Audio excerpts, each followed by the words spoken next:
We are thrilled to welcome all of you from all over the world to our very first career session of Udacity Festival 2018. We have a stellar cast of alumni here to talk today about what to say when making a complete career change. So making a career change can be very difficult, and knowing what to say to maximize your chances to make an effective and impactful change is a really hard thing to talk about unless you've actually done it. So we brought together two people who have done that in a splendid and stellar way to share their tips and secrets for how they did that with you today. So before we get started, I'd like to first find out who's in the room joining us today. We have almost 300 people joining from all over the globe. So if you could type into the chat now where you're joining us from, we'd love to see where you're joining. Looks like we've got people from Ireland, Tunisia, Atlanta, oh my goodness, Virginia, Dubai, Michigan, Colombia, Pakistan, Denver, Poland, Indonesia, Israel, Kansas, the Bay Area, Dominican Republic, Houston, Nigeria, Plano, Oregon, Pensacola. This is amazing. It's wonderful to see all of you, and we're just thrilled to have you here. Thank you so much for joining us. So this truly is a global network, and we are thrilled to be able to share with you two of our stellar alum from that network who can help you learn how to facilitate your next career change. So let's get started. So I'd like to introduce the two people who will be speaking with you today. The first is Shai Palazzolo. So Shai, would you like to talk a little bit about your background?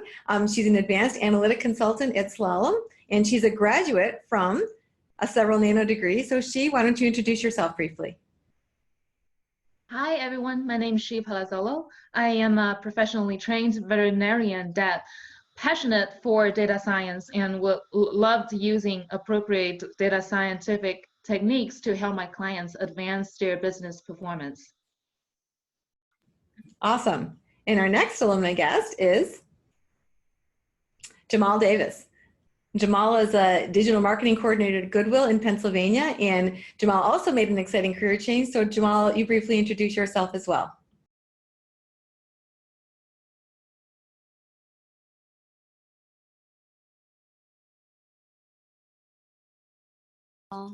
Jamal, you'll need to unmute yourself first. Hi, can you hear me now? Yes, we can. Hi, my name is Jamal Davis. I am a digital marketing specialist working out of the Goodwill of Southwestern Pennsylvania, and I manage the Goodwill and Google Partnership Program. Wonderful. Well, the structure of today's presentation will be, we're going to talk about three major principles in making a career change. In addition to the discussion that we'll be having live with you, we also have a chat box open, which you've all put in your locations from. Please use the chat box, as we also have people from the careers team standing by to answer your individual questions in the chat. And then we'll try to raise some of those so we can ask your questions of Jamal and Shai after they tell us their tips for walking the walk. So our first principle of making a career change is that you've got to walk the walk, right? It's intimidating to start a new job search when you're changing careers. So you might have figured out what you want to do and what skills you need to get and how to learn those skills to get there. But how do you translate what you've done in the past to compare it to the new job so that your job description shows what you can do and how you can make that transition? So how do you do it? Walking the walk means trying out the new skills you've been developing. Tech roles, unlike other industries, allow you to showcase those skills in real life because you can participate in many forums. There's open source, volunteer work, personal projects, nonprofits who always need some help and things. So if you're exploring a role for, like, let's say an Android developer or a web developer, build and publish an app or a website for a nonprofit or a freelancer or just for fun. That's walking the walk and talking the talk. And both of our alums today have done that. So I want to start with Jamal, who has really done this in a big, strong way to get where he landed today. Jamal, do you want to share your experience with this principle? Yeah, sure, definitely. So I think as far as like walking the walk goes with me is I've always done my best to try to find opportunities to actually help other organizations grow and actually work for free. So I did a lot of volunteer work. I joined ESW directly after I actually finished my nano degree program, and it actually taught me a lot more about how to actually use those actual skills I got to advance forward. Wonderful. And specifically, we talked about maybe volunteering and doing things that you're not getting paid for right away. Can you share how you did that to affect your career change and how that really did make a big difference for you? Yeah, so like after I graduated from the digital marketing nano degree program, I started looking for opportunities just to like actually strengthen my actual resume, and I reached out to a couple people at Engineers for a Sustainable Award. It's a global nonprofit, and they was looking for somebody to help to just like help do some digital marketing campaigns and also some digital advertising for free. And it was a volunteer position, but I took it because I wanted to get the experience, and I really believed in the mission of the organization. And I did that for a year, and I started to run all of the Tuesday giving campaigns, and I did that for all of 2017, like while I was looking at the library, and it kind of started to overlap, and it really strengthened those skills and those actual connections, and you start to make some really good actual networking and some really good friendships from that. So that was a great opportunity that I was happy to be a part of. So some people think that taking a job that isn't paying is a step backwards, but in many cases that experience can be worth far more than whatever you would have been paid for the role. So how did you justify saying, I'm willing to do this for no money because I know that the experience will pay off big time in the end, which it did for you? Yeah, well, for me, I think it was that very reason. It was the reason that I knew that even though I wasn't making like actual financial return at that very moment, I knew moving forward and actually working ahead, having the actual experience would actually benefit me a lot. So it was the fact that I could kind of see that this might not pay off today, but kind of a couple years down the road, having those actual relationships and having that skill set will be something that would be a whole lot more valuable than maybe getting some actual funds at the current moment. That's awesome. So it's pretty easy to envision how you could help someone with an app or like you did with a website and or digital marketing and give them some promotional skills. She came from a very different background and in the world of data and really interesting career change. Can you talk a little bit about how your career change and how you use this idea of using what you've done to actually show what you can do? Yes, sure. So my background is completely different compared to what I am doing right now as an advanced analytic consultant. I have my backgrounds in veterinary medicine and epidemiology. So when I was in graduate school, I had actually learned more of the programming by using more of the traditional programming languages such as SAS and SQL. When I started my second job at Michigan State University, the job itself was really rewarding. However, it came to a point that I no longer felt that job was challenging for me. So it was a time when I think of, so what's the next step for me? Do I want to go back to school to pursue a PhD, or do I want to pursue my vet license and actually practice small animal medicine in the US? And when I heard about art programming on the podcast, and also hearing my friends talking to me about data analysis, I felt that would be a great thing because I love coding and I love math. So that's a good combination of the things that I love to do. So I started taking courses on Udacity, taking firstly the data analytic nano degree, and I just fell in love with the data programming. And when I was taking this nano degree while I was working at a university, and one benefit working at a university is that we collect a lot of data. So I use that as an advantage where I volunteer to my director, say, when we're collecting all this information from our program participants, I can help our organization to help identify or to help analyzing the data and to see if we can uncover some trends and patterns and help us expand our program. So as a result, using the skills that I learned through Udacity Nano program, I was able to apply my skills in the analyzing the data that we collect through our programs, which resulted in a sustainable program to this day that we implemented in our local communities to help people improve the quality of their life. So that's my journey when I'm making the career transition. That's wonderful. And I know both of you have completed, and one of the benefits of Udacity is that it gives you this portfolio to show these projects that you've completed when you're going to apply for this new job in your new career. But I think both of you have taken and really demonstrated that you walk the walk there by actually taken that beyond the original, right? And just saying, okay, I've just done the programs, but taking it a little bit a step beyond to align individual projects to what you're really what your interests are on. So I wonder if you could speak to that, Jamal, about how you went beyond just the standard programs in the nano degree to create a program and to create a portfolio that really reflected your passions and helped direct you toward a new career that also was aligned with your narrative of what you care about. Yeah, so I was always motivated by like social science and helping people. So like for me, having the opportunity to partner with the individuals for an actual sustainable organization and do those giving campaigns and learn like along the way to build my actual portfolio. So when I go into interviews, I can actually show them these different types of examples of things that I've done.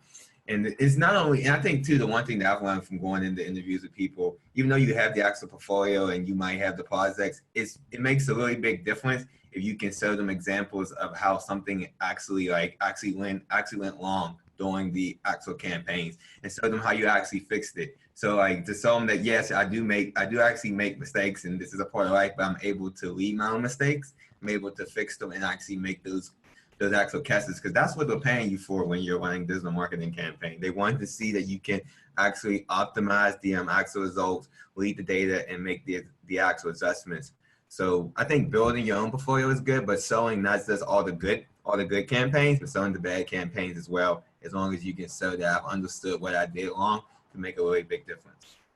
Awesome. And I know, Shai, that you also did some projects outside of the standard portfolio of your projects. You built on them and kept it going. Can you talk a little bit about the special projects that you did in your portfolio?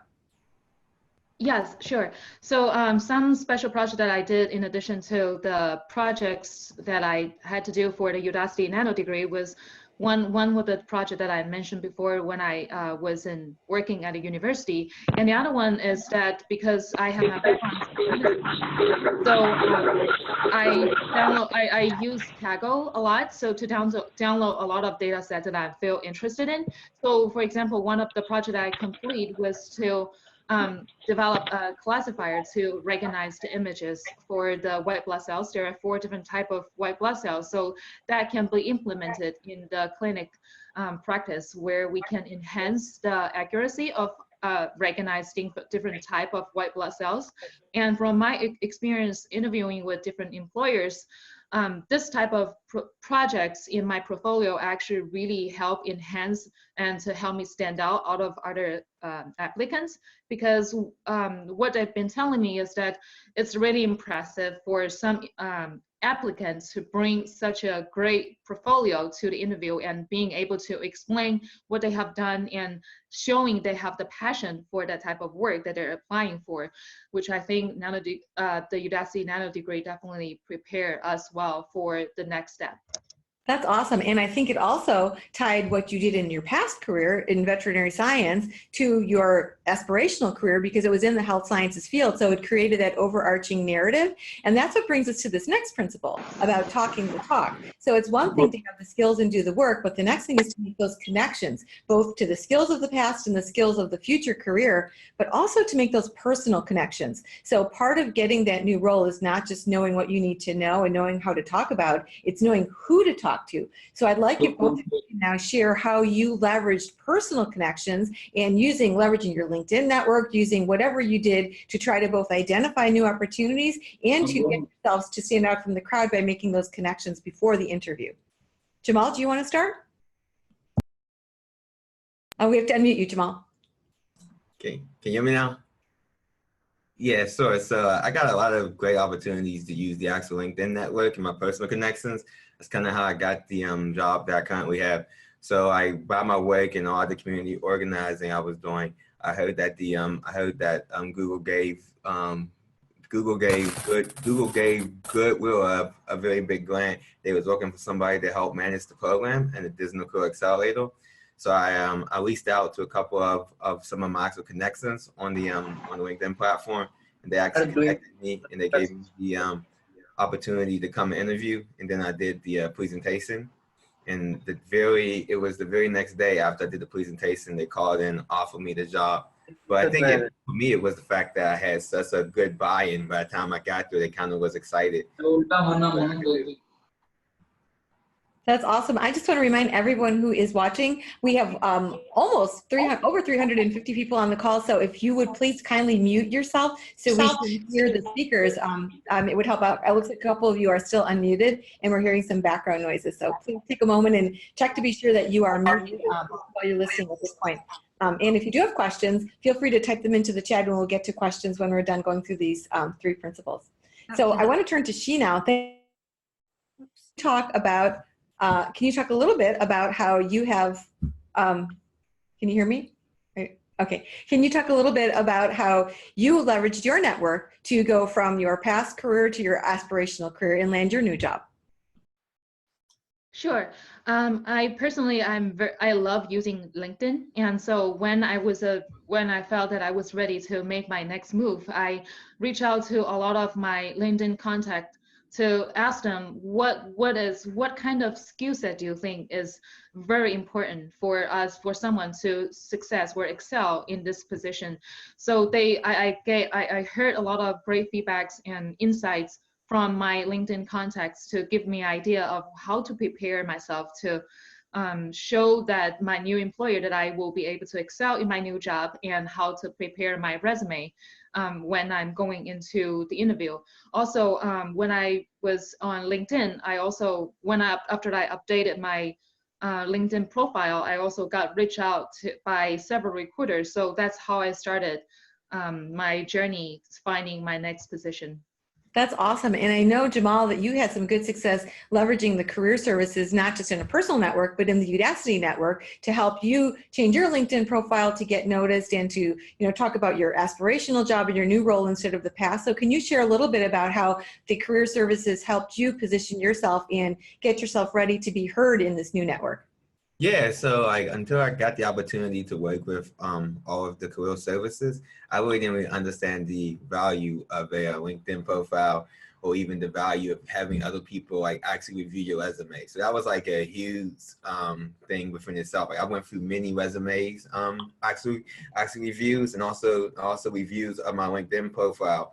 So just getting a fresh pair of eyes on things, and being maybe you should fix this, maybe you should add some data here, maybe you should add some facts here, talk more about the value that you provided to the actual marketing campaign and things like that. It really kind of gave me, I think, definitely a huge learning curve, and also a huge actual leverage on the competition who was also applying for those same similar jobs, those same similar roles. So I would definitely say take advantage of all the career services.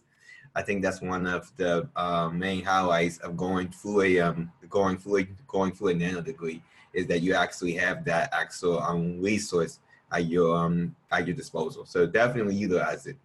That's awesome. Thank you. So it sounds like you guys did your homework and you got the skills ready, got a portfolio ready, got a network ready, and then positioned yourself to get noticed and stand out from about the crowd. So let's dive into our next principle, which is find your fellow nerds, right? It's one thing to just get a LinkedIn profile ready and to get yourself noticed by recruiters, but it's hard to do this, and you don't have to do it alone. So sometimes, Jamal, you talked about getting feedback from other people. Sometimes it's great to talk to like-minded people who are trying to make the same change, or better still, someone who's already done that change, right? So seek out peers who are trying to make the change, or maybe someone who's working in the role that you already are trying to get to, and they're there now. They can be a great mentor to tell how they got into that role or how they shifted careers themselves. So you can learn from what they did, talk to them.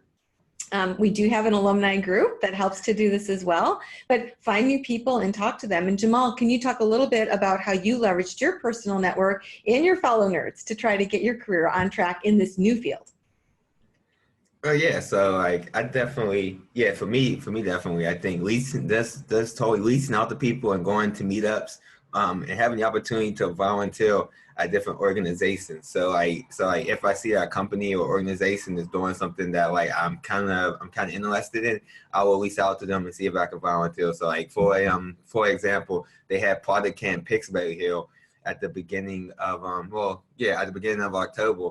And I reached out to some of the organizers and I asked them, could I come down and just work the day and maybe help them with some of the email campaigns? And they got right back to me. I got the opportunity to come down there and meet like all these great product managers, all these companies that are actually hiring. So like if you're in a bigger city or even a medium-sized city, I would say just kind of look at the events, kind of go to Eventbrite, go to meetup.com, and also just post on social media and Facebook and be like, hey, are there any events happening around here? Join those groups. And then like once you go to actually work and actually participate. And so these people that like you're just excited to be around them and you want to learn about them and you want to learn about how did they get to where they are. And people will help you. Like if you ask a very specific question, people will definitely give you a very specific answer. That was something that I learned a little bit earlier. So I would go to these events and stuff. I would ask these really vague questions that people couldn't help me as much. But once I started asking like more actual very specific questions, if it was related to coding or if it was even related to like marketing, people would actually give me more of these actual specific answers. And then they would be like, okay, he actually knows what he's talking about. And that kind of helped leverage those actual relationships. And then I could do the same back when other people would actually ask me for advice. So it's definitely a give and take. And I think what you said about finding people at the similar level than you is really important. So like because like as you guys are going through those journeys together, you're going to have some of the same actual obstacles. And that by itself is a great point to just actually meet and actually connect. If you try to connect with people who are like way, way, way higher than you, they're going to be so far advanced that they're not going to have those same type of problems. But if you connect with somebody who's like just a little bit above you, then you can really start to learn that code. That definitely helped me a lot with programming, because like having to go to the actual free code camp meetups and the different meetups around the city and talk to those people who was like trying to teach themselves as well, it was a totally game changer for me. So yeah, definitely find people that you can actually connect with. If it's virtually or if it's face to face, it makes a big difference. That's awesome. So I think in addition to having someone to share ideas and bounce ideas off of and just share the journey, it's also helpful to have that accountability, right? To have someone who you have to report to and say, hey, I've done this. And then when you get to what have you done with your, on your new career search? And if you haven't done anything, you kind of feel like it's not just about you. You have someone else that's vested in that success. Yeah. So Shai, I wanted to turn to you now, because I'm guessing that you did not have a lot of people on your vet experience that were also looking to make a career change into the same place. So how did you break into a completely different place like this and find network connections who could help you to do that career change and leverage what you did know? Yes, that's a great question, because I was very lonely in my career change journey. So one of my belief or principle is that it never hurts to ask. So on my LinkedIn profile, I had a lot of contact. So even though my major I'm not from a computer science background, I did not feel that, oh, maybe people would not feel that I will be competent. But when I know that I'm interested in doing data analysis and machine learning, I did not feel afraid to ask questions of my LinkedIn profile contacts or my other friends. So say, how I am interested in getting a job in this field. What do you think I need to do? Or what kind of advice do you have for me? Or what kind of skill set do you think is important for me to showcase to my potential employer? And another thing that I did was also reach out to recruiters of the company that I'm interested in. And it doesn't matter if they have the position that you want to apply for, but it doesn't hurt to ask, I am interested in working in your company. So can I talk to you more about my background and what I'm passionate about? So it never really hurt to ask people and reach out to people. You never know what kind of opportunity that you will be exposed to, or people may introduce you to some other people in the field that may be able to help you to launch your next dream job. That's great advice. And I love that you talked about if you don't ask, you never know, right? So not asking is a no right away, because you never give yourself the chance to hear the yes, right? So that's really awesome. So thank you for sharing all of those really helpful insights. With regards to networking and talking to people, I know you talked about meetups, Jamal. We had a question from the group, which I think is a really good question that lots of us share. It's really hard to go into like a group of people you don't know the first time. So how did you get over that nervousness of like, they're going to think I don't know anything, or I don't know any of these people, or gosh, how I signed up, should I really show up? What do I have to offer? What should I do? So how did you force yourself to go to your first meetup, and what was it like? And did it make it easier the next time you had to go? No, I think that's a great question, and it's definitely something that I definitely struggle with early on. But I think reaching out and, like I said, actually volunteering, I mean, it makes it so much more easier. So, like, once you get into those groups and you say, "Hey, my name is such and such. This is my background. Can I help out?" Once they actually respond back to you, and once you get there, they will actually be expecting you. So you walk in, you say, "Hey, I'm so and so. I connected with you on LinkedIn or on the Facebook group, and I'm here to volunteer." They say, "Oh, you're the guy. Yeah, okay, come on over." And then they'll put you directly to work, and now you're with someone else, and you can start those conversations. That just naturally carries on, like, actually throughout the day. And as those different things start to carry on, as people who actually are attending these actual events come in, now they're looking to you like you're the person who has those answers. So now you have to go out and find them. So now you're not only connecting with everyone who's actually attending these events, you're also connected to the organizers of these events. Now you say, "Hey, so and so's looking for this. How do I do this? How do I do that?" In the back of their, like, and inside their mind, they're like, "He's already a part of the team. He's working with us. He's no longer this stranger into the group you've been initiated in." So as long as you can come there with like a agenda to work, it makes it so much easier. Now, if you can't come to the event and have that like background, like, "Oh, you just can't volunteer, you have other things going on," I would say come there and be as curious as possible. And after someone gets done speaking or something like that, just write down might be 2 or 3 things that you really liked about the talk, and go up to them and introduce yourself and tell them what those 2 or 3 things was. And you'll be really amazing, because then they'll be like, "Okay, I want to connect with this person. They listen to my talk. They listen to this." So just always be engaged and want to get something out of it. Like, just don't go there like, "I'm gonna just go there." Go there with a plan of, "This is what I want to learn." It makes a difference.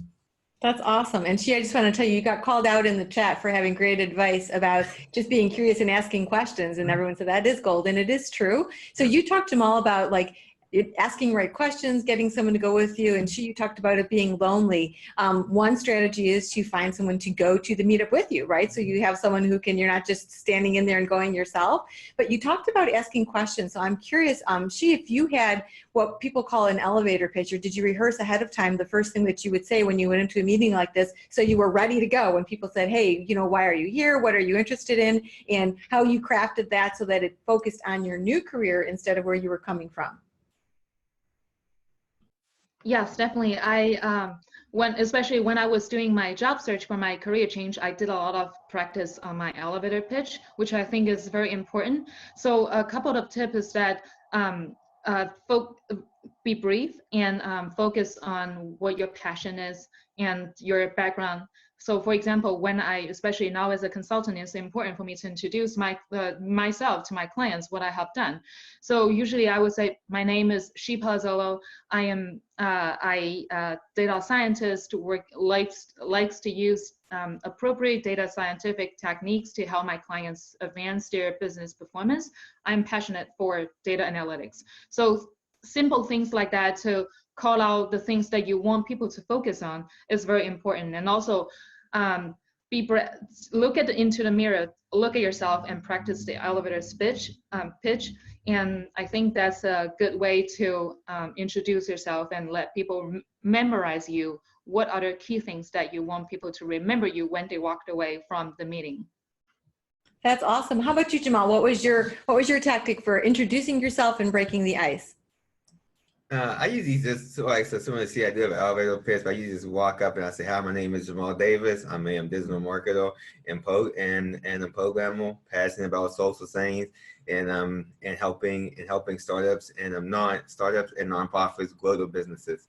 So, and I think that's a good thing. But like, once you get the elevator pitch out there, once you make those connections, you have to follow up with these people too. So I think that's something that I want pretty early on, is that like, okay, you've met these people, you connect with these people on the internet, but then you have to actually follow up with them, start those conversations, figure out what you want from them, see if they can meet up with you and go out for coffee, just talk, and actually build those relationships.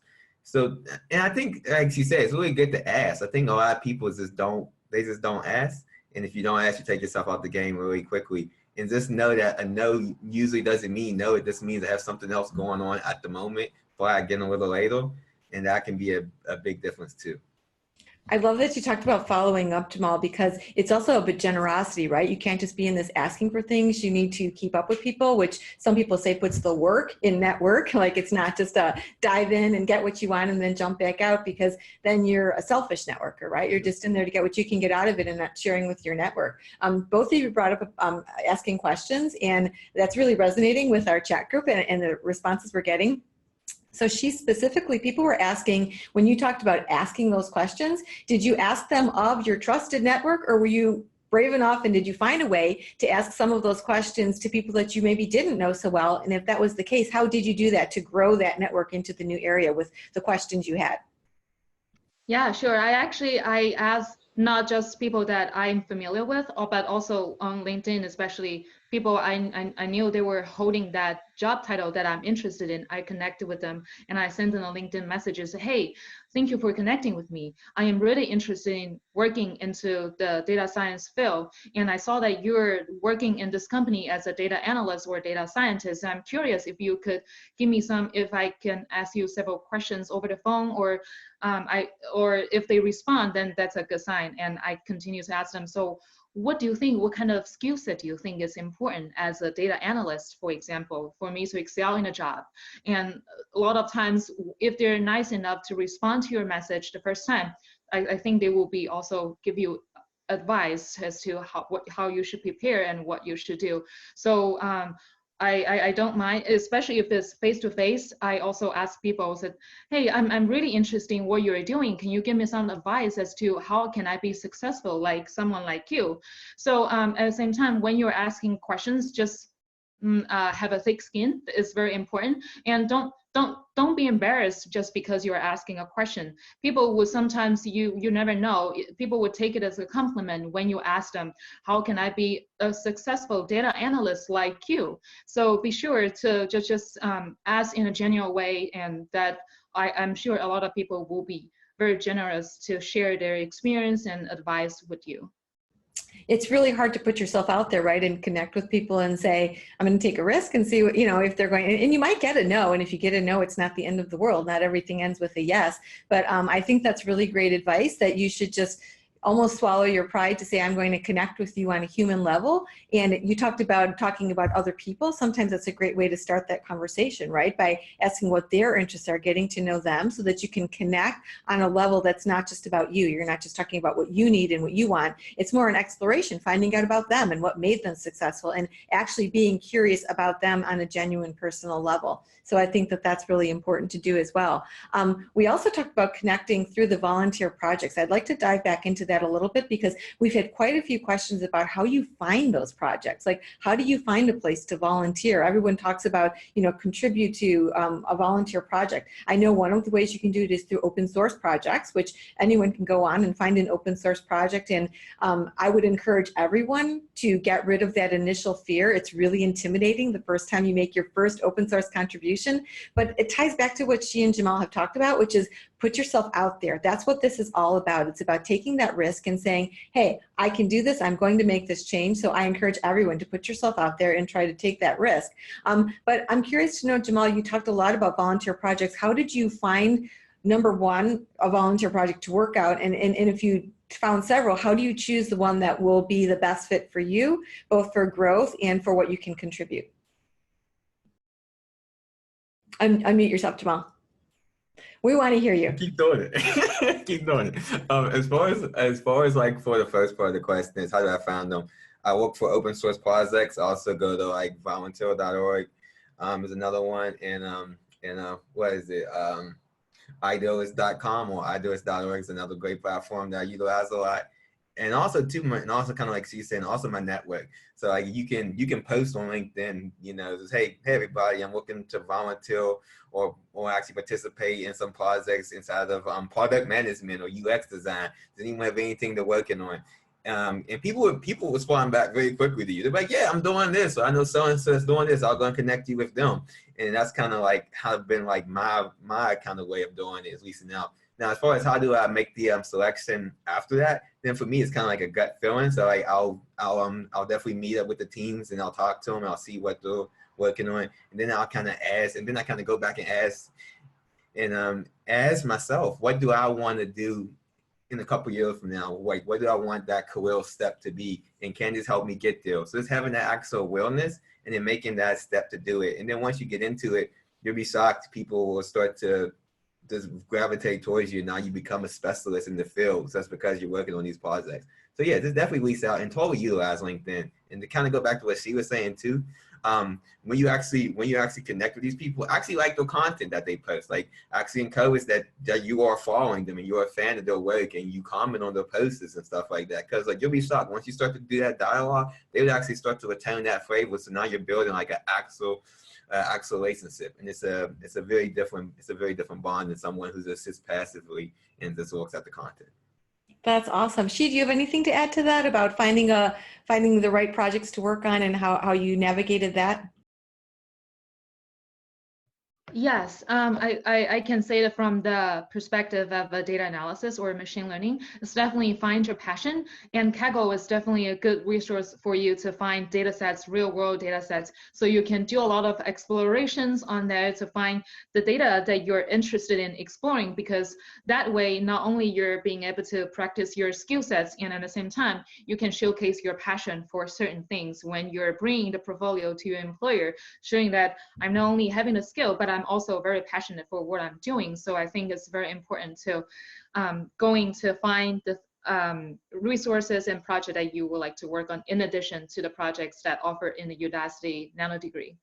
I love that you talk about passion. I think it's so important when you're making a career change to show that narrative of what you really care about. So you might have worked in a completely different industry, but your path should tell a story of why you're migrating to this new industry and what you care about. So I think it's awesome that you're using the projects and the networking and the other things you're doing to show that they're aligned with the things you really care about.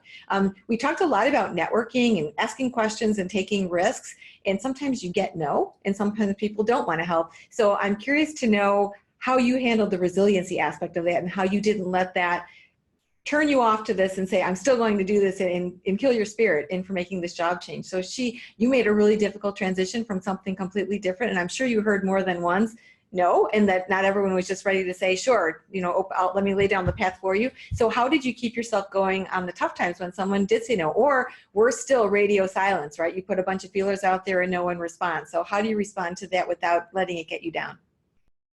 I think the first thing I did is I did not take it personally, because it just, I sometimes I would tell my friend, finding a job is just like dating. You like this employer doesn't mean they're gonna like you back. If you want this job, doesn't mean it's a good fit for you, or they don't think it the other way. So my first step is do not take it personally.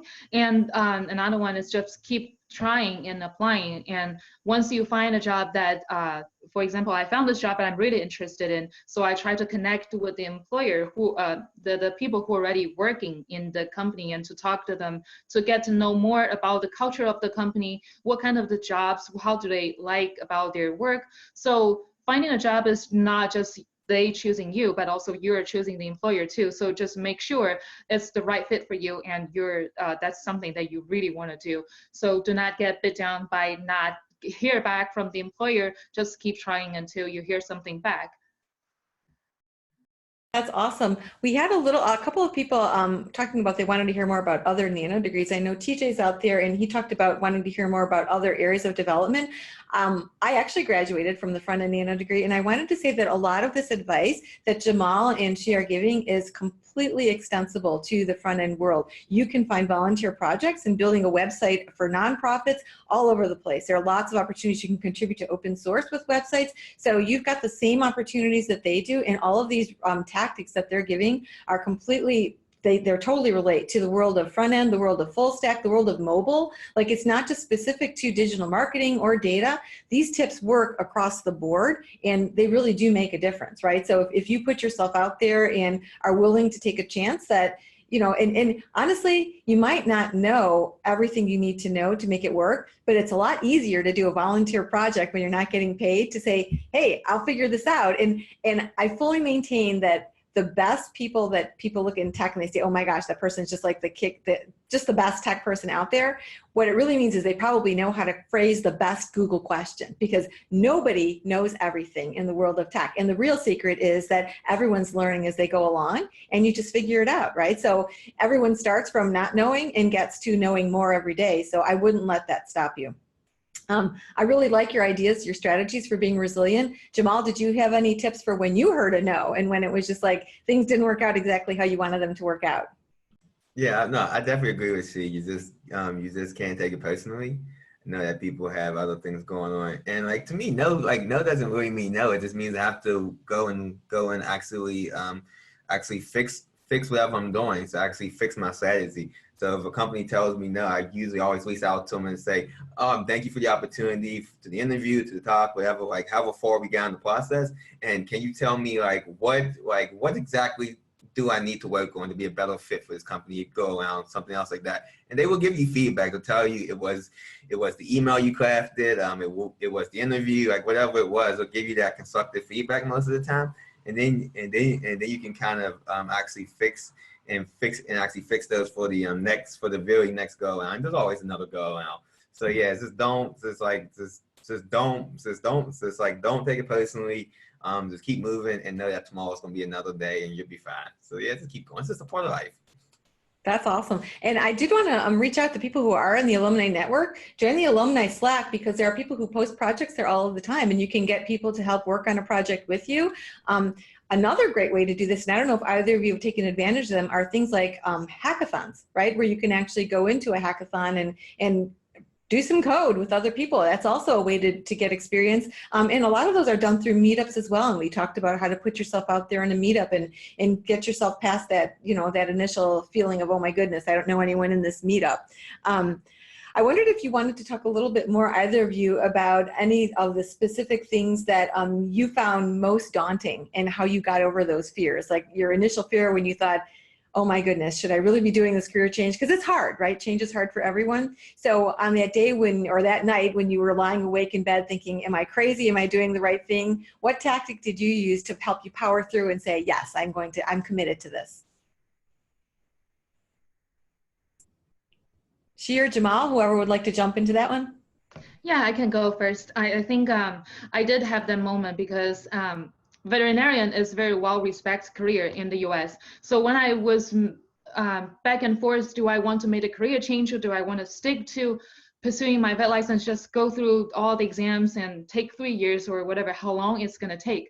So it was not an easy decision for me to make. So in order to help me, in addition to having discussion with my significant other, and I also make a list as to pros and cons, and also making sure that I know what the opportunity cost is and how long it's going to take me to get to either one of the decision I was going to make. So making a list to identify, to analyze each different situation and how much effort and time that you need to make and put into this decision is very important, and also help you to be objective to analyzing the situation that can help you better when making the career change. You're very courageous. I thank you for that. And Jamal, now, how did you get through your dark night of the soul? Well, for me, I think it was more a personal battle. So it was more just getting past that actual sense of like, you actually don't know what you're doing, no matter how much of the work I've actually put in, how many campaigns I've actually ran. It's just like, you don't have this. So it's taking that time out to actually reflect on all the work I've actually done, all the times that I've actually achieved my goals and times that people have given me opportunities. It definitely have really helped me a lot to know that, I'm here for a reason. I worked hard for this. And I need to just keep working hard. So as long as you put that work in, you will get the results. And also too, like she was saying, just have a really good support network. So I figured I learned a long time ago that we are a lot harder on ourselves than actually the people who actually loves us, who cares about us. So like, if you're going through one of those moments, you're like, I don't think this is going to work out. Just go and call whoever that person is inside your actual support network and tell them that. And most of the time they'll be like, yeah, no, you got this. You're going fine. Keep pushing it through. So like, I couldn't be who I am today if it wasn't for the people to be like, you got this, Simone, keep going.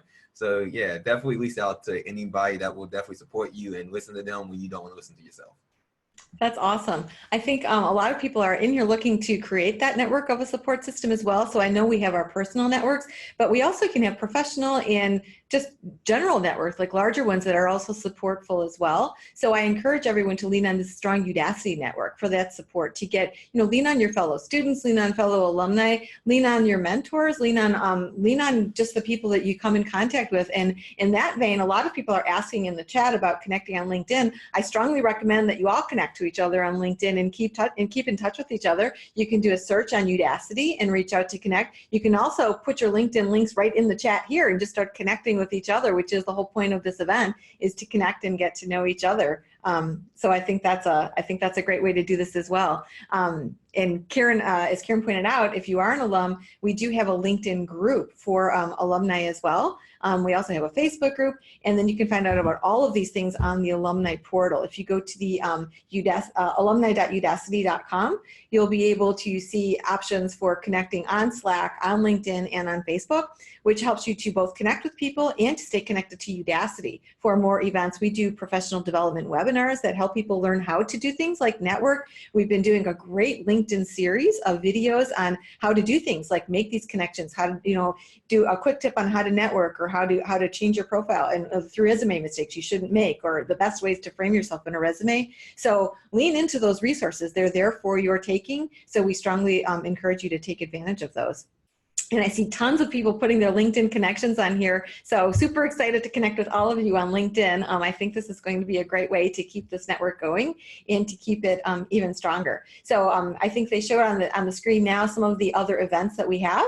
So we have webinars that you can have access to here. And then if you scroll down to the bottom, there are even options for how to connect for other resources within Udacity. And if you're not an alum, you can take advantage of the new student hub that Udacity has, which is arranged by cohort, where you can connect with current students in your same cohort. And I strongly encourage you to put your LinkedIn profiles up there and connect with each other on LinkedIn. And they're also starting up, soon to be released, a new community channel on the student hub, which will soon include alumni as well, which I think will be an excellent place for people to do these things. We're going to start doing career seminars on there for people to practice interviewing. I've seen lots of chat comments about practicing and getting feedback on interviews. We heard you, and we are working on creating some interview workshops so that you can actually practice interviews with real people and get live feedback on what you did well, the impressions that you're making, and how that goes, because that's really tough, right? To do in an interview, to come across as confident. So on that vein, I'd like to lean in a little bit to the actual interviews that you both did for your new job and how you explained your career change in that interview. So Shai, I know, let's start with you, since you had such a drastic career change. How did you explain that career change in your interview, and how did the interviewer respond to that? Yeah, so whenever I got into an interview, they were very curious. So you were in veterinary medicine, why did you change to this field? And I said, that's a very good question, because I did spend at least 1 year practicing in in my teaching hospital and local hospital here. And I told them I realized that I started to get sympathy fatigue, which is not a good life balance that I would like to see myself be getting into. So looking at that, I very into mathematics, and coding is a very good way for me to also combine math and programming together to help me do great things.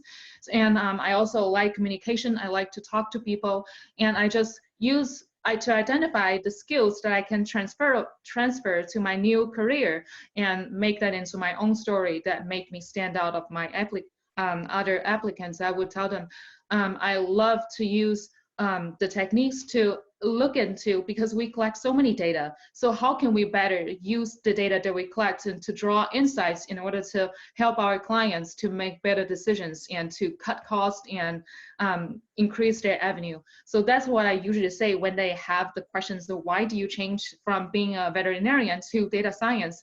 It's such a big difference field. That's what I would say. So I'm going to use this as a masterclass, and as a career counselor, lean into what she just talked about, because she did a textbook example of what you should do when you're explaining this in an interview. Because what she did is she acknowledged that, yes, this is an unusual change. She talked about where she was coming from, did not spend a ton of time saying what she didn't want to do with veterinary science and why she chose not to stay in that field. Instead, she acknowledged where she came from. She talked about the relevant skills that were still applicable to the new field she was moving into in data, the strengths of the math and the strengths of the science and the pieces that were related to the new career, and then she directed the entire conversation to the strengths and her interests in that field and how those never wavered, right? She always had those interests in the math and in the data. Instead, she was just redirecting it into this new career. So instead of spending time explaining about the change, she really refocused and reframed that question into explaining why she was qualified and why she was uniquely qualified, coming from that really interesting background that made her stood out to jump into this new field. So that was a kick-ass answer, which is probably why you got hired into a new career. So Jamal, I'd like to give you a chance now to talk about how you explain your career change and your decision to make a change in your interview. Yeah, so similar. You just gotta actually go and actually connect the dots and actually create the narrative for the actual employer. So like they really don't say. I mean, they understand that you are coming from a different discipline, all that stuff, but they want to know how is those skills going to actually relate to what you are doing now. So I think that was a really big thing for me to demonstrate like okay, I've done a lot of community outreach, and I have the skills to actually do the marketing and the coding and stuff like that. So that they kind of understood that part. But I think the other thing that really helped, that like definitely helped me a lot, was to understand that me and the employer wants the exact same thing. They want somebody who is qualified to do the job and who is passionate to do the job. Like they do not want to not give you the shot. So like as long as you tell yourself that we are all on the same team and we all want the same stuff, I just have to demonstrate to them that I am the best candidate for it. It makes a really big difference. But yeah, I would definitely follow that like actual step that she actually laid out. Talk about what you doing. Talk about why you don't want to do it anymore, whatever it may be, and talk about the skills that you can bring into, and also that very unique and talented perspective you have now, because like now you have that background that maybe someone from the actual field like doesn't have. So now you can see something really different. So now you're a more qualified candidate than an actually unqualified candidate. So try to take your negatives and make them into the positives. Okay, so career counselor head again, Jamal, you also get an A+. And here's why: the things that you brought up that were outstanding. So what I heard Jamal say is that he connected the dots for them. So in other words, he didn't try to make them think, how do I see the picture? How do I see this narrative? He did it for them. He showed them why all of these things were relevant and why the narrative made sense of where he came from and where he was going to. He also phrased it in terms of what he could bring to them. They really don't care about what you did in the past. They care about what you can bring to them and how your skills will help them solve their business problems. So by creating that empathy and that connectedness and saying that, hey, I want to help you. We both want the same things here. We both want to solve your problems. You changed the conversation again about, instead of being what you did in the past and where you came from, because who cares, into what you brought to this role. And you connected those dots of, this is my interesting story. These are the amazing skills and the perspective that I bring to solve your problems today. So absolutely stellar answers of how to take a career change, make it effective, and show how you'll impact the new employer in a positive way. So thank you both. I wish we could go on and on because you are a wealth of information, and I really, really appreciate you sharing these really personal stories, because it's really hard to talk about career changes, talk about yourself. It makes you vulnerable, but by doing so, you modeled all of the things we're encouraging everyone to do here today, which is to take that risk, put yourself out there, ask those questions, be brave, be confident, and go boldly into your new career, right? Don't be afraid, don't get turned off by it. And everyone has moments when they question, am I doing the right thing? So thank you so much. I invite all of you to continue to connect on LinkedIn, to stay part of this network, to stay active. Our next session is starting, I believe, in an hour. So we hope you'll join us for that next session, which is another career session. So we look forward to seeing you again. This one is going to be about how to make it as a solopreneur. So today we talked a lot about networking. The next one is how to take the courage to start on your own, to start a job, and what those challenges bring. So thank you for joining us. We do offer free career courses at udacity.com if you'd like to check any of those out. And if you have any questions, reach out at support@udacity.com, and we'd love to answer your questions in person. So thank you again, Shai and Jamal. You've been amazing. Not surprised that you both have fantastic new careers, and I'm going to connect with both of you on LinkedIn so I can watch where you go next. Thank you, everyone, for joining us. See you soon. Thank you. Bye.